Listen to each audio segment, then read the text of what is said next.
Gang, what's up? Aaron here, Canadian Looney. We have loser, cockroach, journalist, hack, David Cochrane here from the CBC going head-to-head with Andrew Scheer. He's the Conservative House Leader in the House of Commons. Let's take a peek. Andrew Scheer is really funny, pretty smart. David Cochrane is the opposite of both of those. Let's take a peek at where this one goes. Hey, that's something everyone can enjoy. A high-stakes trade meeting for Canada tomorrow as Prime Minister Mark Carney is headed to Washington to meet with U.S. President Donald Trump.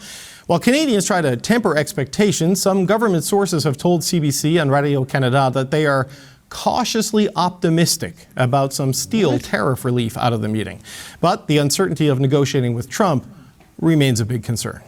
You never know what comes out of a meeting with President Trump. He'll say one thing one day and change his mind the next day. Again, we need certainty. We need certainty for our economies. Hopefully they can come out with a great deal, a fair trade deal for both sides of the border. And I'm confident that the Prime Minister is going to go in there and do a great job. He's a smart business person. Well, here in Ottawa, Conservative leader Pierre Poilievre sees it differently. On the other hand, he says Canada needs to stop losing to the United States.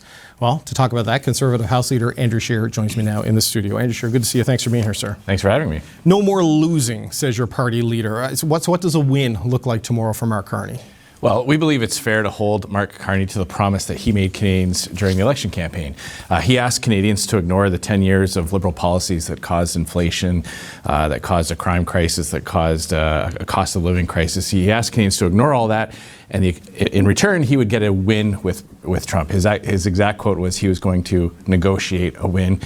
He said he'd have a deal by July 21st. Here we are in October. Right. Still hasn't gotten anything. So what we're expecting is that he comes back from Washington with an end to tariffs. That's what he promised Canadians that he would do, and that's the bar that he set for himself. Well, he said, this is the quote provided by the opposition office. It was June 4th, 2025 in the House of Commons.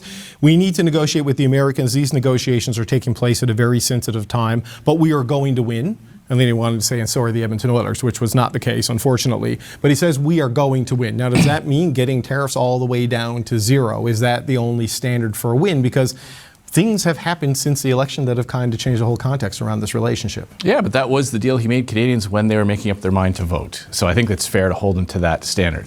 This isn't a standard that Conservatives imposed upon him or that even political pundits have. He went to the Canadian people during an election, said he would get a win. I've got a ton of quotes here where he was talking about winning, that he's a good negotiator. We're going to win. He said that in April. Sure. Keep our tariffs on until the Americans show us respect. I mean, he backed away from that. He unilaterally dropped counter tariffs quietly and got nothing in return. So what we're hoping that he does is that he just simply fulfills the promise that he made to Canadians that he would get these tariffs dealt with, that he would get them lifted. Right. And we're hearing that he may have a deal on steel. We hope that it's a comprehensive deal on steel, that for the sake of those workers, that all tariffs on steel are lifted. And we hope that he's going to come back with the same type of deal for every other Canadian good that we sell to the United States. Well, he said we would keep the counter tariffs on until they show us respect. And I think you can make the argument that things have evolved, certainly in the leader-to-leader relationship with Mark Carney and Donald Trump than it was with Donald Trump and Justin Trudeau, right? I think we're in a much better place, at least on the Prime Minister to President one-on-one. Do you not agree? Well, I mean, the fact that they may be having more pleasant conversations doesn't do any good to the Canadians who have seen tariffs actually increased on a lot of goods. I mean, we're seeing some just devastating job losses. 86,000 Canadians have lost their jobs since Mark Carney has become Prime Minister. So it doesn't really matter if the flavor of the conversations are more cordial than they might have been with Justin Trudeau. Tariffs are higher today than they were when Mark Carney. But isn't that key to getting a deal with Donald Trump, having the relationship? Like we don't know where it's going to go, and I appreciate the politics of this, right? He ran on this campaign, and he made a core to his election in April. But if you don't find a way to work with Donald Trump, it goes even further sideways, even faster, does it not? I mean, that's the experience, it seems. Well, look, I mean, it's just a matter of the fact that it's actually worse off today than it was. So that's my point, is that whatever he thinks he might be doing in terms of style or approach, it's not resulting in lower tariffs. Other countries have seen their exports going up. Mexico has actually increased the amount that it exports into the United States.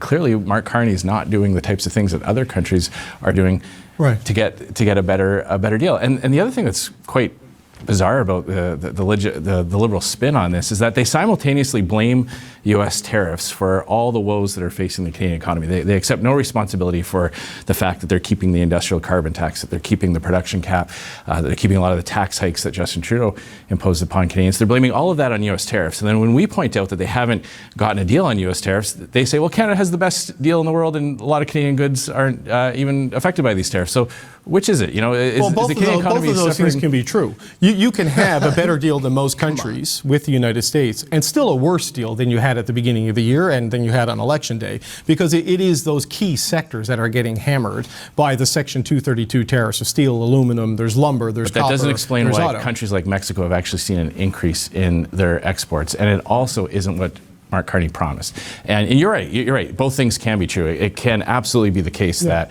Mark Carney's failure to get a deal is a big part of the hardship facing Canadians or the suffering the Canadians are going through, and also true that keeping the production cap, keeping those Trudeau tax hikes, and keeping the industrial carbon tax are also killing jobs. So you're right, both of Carney's failures can be attributed to the hardship. That's not quite what I was saying, but I take your point. But look, Mexico, the structure of their trade with the U.S. is different than the structure of Canadian trade with the U.S. It's a lot of low-cost goods going in. So, I mean, I'd have to dig into the numbers to see why it is different. But they're both kind of in the same starting point that this. Well, no. Well, you have to dig into the numbers to defend the Liberal failures on this. That's not what I'm saying. That's not what I'm saying. It's not what the audience at home is hearing me say.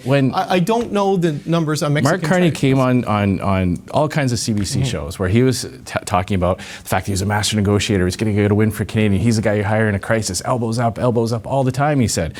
Here we are in October. 86,000 Canadians are wondering how they're going to pay their mortgage because they've lost their jobs. He hasn't got a deal on U.S. tariffs. He hasn't repealed the Liberal legislation that imposes all kinds of costs on Canadian manufacturers and Canadian job creators. I mean, the industrial carbon tax is a massive cost to do business here in Canada. Mark Carney has said he's going to keep it. The production cap chases away billions of dollars of investment. TC Energy announced $8.5 billion of new investments in the energy sector in the U.S. It's not just Mark Carney who's going to the U.S. It's investment dollars flowing from Canada into the United States. On all these fronts, Mark Carney we're worse off today under Mark Carney than we were before he was elected. Right. I was merely saying on Mexico. I don't know the numbers on Mexico, so I can't say anything on that one way or another. But on this, we've seen the approach from the Prime Minister. It has been to roll back certain things that are irritants to the United States, like the digital services tax and some of the reciprocal tariffs, because there was a misalignment with the U.S. that it was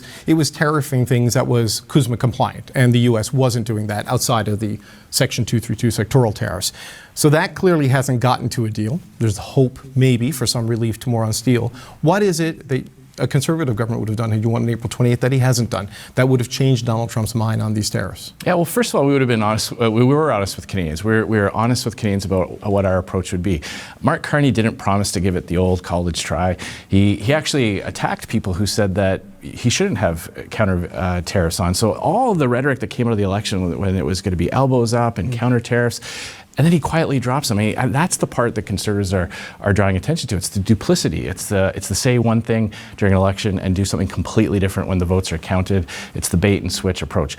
Pierre Poilievre outlined a fantastic approach to help Canada have a better spot at the negotiating table by getting more U.S. dollars flowing into Canada. When you have more investors in the United States saying, hey, we want to do business with Canada, we want to put our investment dollars into Canada, to the Canadian economy, that's when you get more leverage in the United States. That's not what Donald Trump wants. He wants all the money to go into the U.S. economy. Exactly. That's why we have to fight that. We have to make Canada the type of place that investors try to get their money to put into. When people around the table in Washington and boardrooms around the United States are giving up on Canada because of the industrial carbon tax, because of the production cap, because of our regulatory system here, I mean, taking years and years and years to get a mine built, they're not putting pressure on their Congress representatives, they're not putting pressure on the U.S. administration to change tactics on that, because they have seen a signal from the Canadian government, from this Liberal government, that their investment dollar isn't welcome here. So why would they fight to keep that access open? But what do you do to get, because the CUSMA is still in place for 80 to 85% of trade. These sectoral tariffs are the issue right now. What do you do to convince Donald Trump, that Mark Carney hasn't done, that it's time for the steel tariffs to go away, it's time for the auto tariffs to go away? I appreciate your argument that if you get rid of the climate policies, maybe that will help investment. But that doesn't necessarily change Donald Trump's mind. So what is it you put on the table to get that done? Yeah, well, first of all, they're not climate policies, they're anti-energy policies. The result of those policies actually lead to higher emissions because those investment dollars flow to places like China, where they build coal-fired electrical plants. We've outlined a comprehensive approach to get a better deal with the United States. It starts with putting Canada at a stronger position at the negotiating table. We also have pointed out that they've taken months to act on some of the things that Donald Trump has identified as an irritant. Things like better resources for border security, better tools. I mean, the public safety minister is wasting $750 million on a gun grab that he admits won't work, instead of putting those types of resources into the border, into things like stopping the trafficking. But do you think if Canada did that, Trump would drop those tariffs? Like, because I'm not sure there's a level of appeasement that if you get over this threshold, Trump says good job and these things go away. He brags about the revenue, and this is just a big part of his trade policy with every country on earth. Look, if that's what Mark Carney and the media in Canada, the Parliamentary Press Gallery believes, then why during during the election did Mark Carney promise a win? This is all Conservatives are doing, are saying, here's what Mark Carney promised Canadians. I understand that, but so Donald Trump has said and done many things since then. He has to be judged against what he comes back with. So he said he's going to deliver a win. That's what we're waiting for him to come back with. Right, I get that, and I get the whole, and I concede your point on the whole. But Trump has said a bunch of things and done a bunch of things since then, right? There are tariffs now in a bunch of different directions. He's changed what it's getting worse with Mark Carney. Absolutely. Well, it's getting worse for a lot of people, and Canada's just overexposed on it. But I mean, do you not adapt your position when the circumstances of the person you're negotiating with adapt and evolve over time? I mean, isn't that what you need to do to try to get to a deal here? I guess what I would say in response is it's hard to say how Mark Carney has adapted other than just give things up without getting anything in return. Okay. All right, Andrew Scheer, I appreciate this time. Thank you for coming as Conservative House Leader, Andrew Scheer. Hey, that's something everyone can enjoy. All right, guys, that's David Cochrane. I guess he's the defender of Mark Carney. Mark Carney promised a bunch of things that he didn't deliver on. David Cochrane, who's supposed to be a journalist, he's instead a CBC hack, I guess, camera dummy, just keeps defending it. Admit that your guy failed, like he said he'd do something that he wasn't able to do. And he promised. Now he's prime minister and flies around the world, doesn't seem to have one care for any Canadian citizen here, but David Cochrane's sticking up for him. That's the way it goes. Aaron Canadian Looney, the CBC media propaganda on behalf of Carney and his messed up Liberal cabinet is a disaster. What are you going to do? Keep paying attention, I guess. Aaron right here, Canadian Looney. We'll get you in the next video. David Cochrane's got to go, guys. What a clown. We're out. I think it is extraordinary that Mark Carney has become the Prime Minister of Canada. He did a terrible job in Britain. Look inside yourself, Rosemary. It's time for a change in this country, my friends. A real change. Now I have a question. Who's ready? How many kids did you molest with Jeffrey Epstein? More than just elbows. Wow. I am a European, actually. Oh, you are? Yeah, Irish citizen, yeah. These are Muslim values. A real change. These are Canadian values. Wow. And speaking as a European, I love. Happy birthday! A few days short. A little bit. A few days short, but didn't have a chance to see you on the day. Reticent to because talk I'm about a good that. because I'm a good negotiator. I have negotiated a number of situations in the past. I know how to manage crises. This is the most consequential vote of our lifetimes. A real change. These are Canadian values. Because President Trump has ignited a trade war that is ruptured. No, we don't like Trump here. All right, elbows up. Elbows up. Happy birthday! Being aware of what potential conflicts of interest you What sought possible to avoid. conflict would you have, Stephanie? Stephanie, I'm complying with the rules. I'm complying with the rules in advance. Point final. Look inside yourself, Rosemary.